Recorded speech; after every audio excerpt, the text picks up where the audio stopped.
पोरांनो, अजून एक म्हण आठवली आहे, सांगताय हा. पैशासाठी गहाण ठेवली नाती,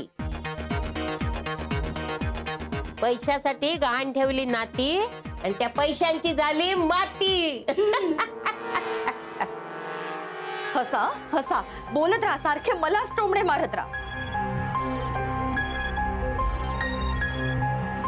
ते डोकं दुखतंय माझं, गोळी द्यायची सोडून मला बोलणी खावी लागतायत. आई काय अगं, काय वेळ का विषय काढायची? हा कशाला काढलासा विषय? अगो कशाला म्हणजे काय, एक नंबरची नाटकी बाई आहे. ते पैशाची वाट लागली ना तेव्हापासून चितुंदीर सारखी धावता इकडे तिकडे. अगो अजून काय पुरावा हवा तुका, तिने पैसे खाल्ले नाहीत त्याचा?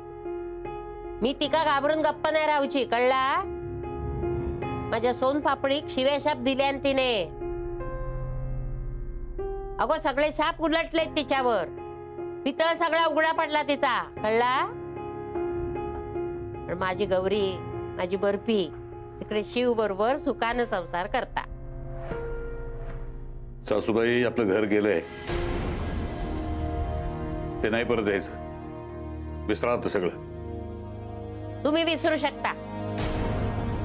आई कशाला तू सारखा सारखा विषय उगाळतीयस तू? हे बघ, मनस्तापाशिवाय काहीही मिळणार नाहीये. आता नोटा बंद होऊन इतके दिवस झाले ना, ती शांत आहे ना अजून? शांत न राहून सांगते कोणा? तोंड दाबून बुक्क्याचा मार खाताय ती. आणि ह्या सगळ्या आगीत तेल ओतायला तिची आई आज. माहिती आहे ना तुम्हाला, ती नाही सुधारायची. मग असेल जेव्हा आटापिटा करताय, जे होईल ते तिचं नशीब, त्या सोडून. जावई बापू, अहो आपल्या नशिबाशी जे खेळ करतात त्यांना असाच सोडून देऊचा? तुम्ही फक्त होय म्हणावं. व त्या निशाक आणि तिच्या आई कोपऱ्यात घेऊन कसे सगळे पैसे वसूल करते की नाही बघा. तुम्ही काहीही करायचं नाही, आपलं ठरलंय ना. 2 वर्षात इथली सगळी कामं आटपायची, सरळ गावाला जायचं कायमचं. मुंबई सोडून गावात जाऊन काय करणार? इथं काय केटरिंग कॉलेज काढणार तुम्ही? तिथं आपलं घर आहे, पडायला आलेला, तेच दुरुस्त करायचंय. आज रात्रीच गावाला चाललंय, बसचं तिकीट काढलंय. आधी बघून घेतो काय काय बांधायचंय. 2-4 महिन्यात पैसे आले की काम सुरू करू. अहो तुम्ही त्या निशा समोर हात टेकलात ना, म्हणून माजली आहे ती निशा. आई आता पुरे ना, पुरे प्लीज, पुरे आता. मुलं आहेत समोर, शांत राहा. आणि मला ना कंटाळा आलाय विषयाचा, खरंच. नाही, तुम्ही तयारी करा गावात जायची, पण जोपर्यंत मी निशाक वटणीवर आणूची नाही ना, तोपर्यंत मी हैसून हलणार नाही.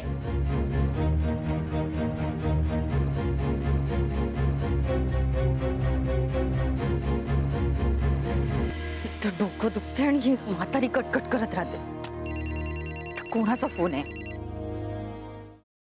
सफरचंदाचे काप नीट परतल्यानंतर त्यामध्ये दालचिनी पूड आणि मध घालून पुन्हा नीट परतून घ्यावं. बटर लावलेल्या ब्रेडवर सफरचंदाचे तुकडे, बदामाचे तुकडे, टुटी फ्रुटी, डार्क चॉकलेट आणि मीठ घालून दुसरा ब्रेडचा तुकडा त्यावर ठेवून वरच्या बाजूला बटर लावून घ्यावं. एका बाउलमध्ये स्ट्रॉबेरी सिरप आणि क्रीम घालून सॉस तयार करून घ्यावा. तयार सँडविच पॅन मध्ये बटरवर ग्रिल करून घ्यावं आणि स्ट्रॉबेरी सॉस बरोबर सर्व्ह करावं.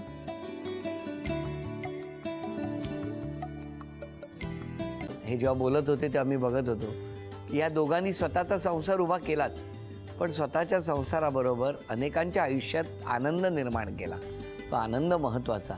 हसत राहा, आनंदी राहा असं म्हणत शुभेच्छा देऊया. आणि ही झी मराठीकडून भेटवस्तू डेव्हिड तुमच्यासाठी. अभिनंदन. आणि वहिनींना तथास्तू पुणे यांच्याकडून ही पैठणी. अभिनंदन.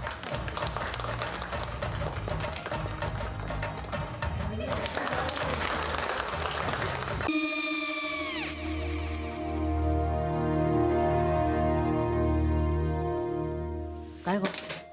काय झालं? काय झालं? काय आले, मी निकाल लावून आली. हो, पण तिची आईच काय बोलली? तिला वाटलं का सगळ्या निशाने आपल्या चुका कबूल केल्या का? आई, मी चांगलं सुनावून आली आहे. त्या तिची बाजू घेत होत्या, पण मी लक्ष दिलं नाहीये. खूप झालं आता. चांगुलपणा खूप झाला. मऊ दिसलं ना की कोपऱ्याने खणतात ना माणसं, ते असं. अगो पण आईच म्हणली काय तिची, पटला काय ती का? मला माहिती नाहीये. आई मी तुम्हाला नंतर फोन करते. हो आणि आई बाबा जे बोलले त्याचं वाईट नका वाटून घेऊ. सॉरी. सॉरी काय त्यात? नेहा आले. आई मी येते. हो काकू येते.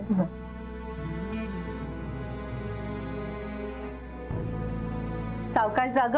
हो हो. मग काय काकू, कधी उडवता लग्नाचा बार? बघूया.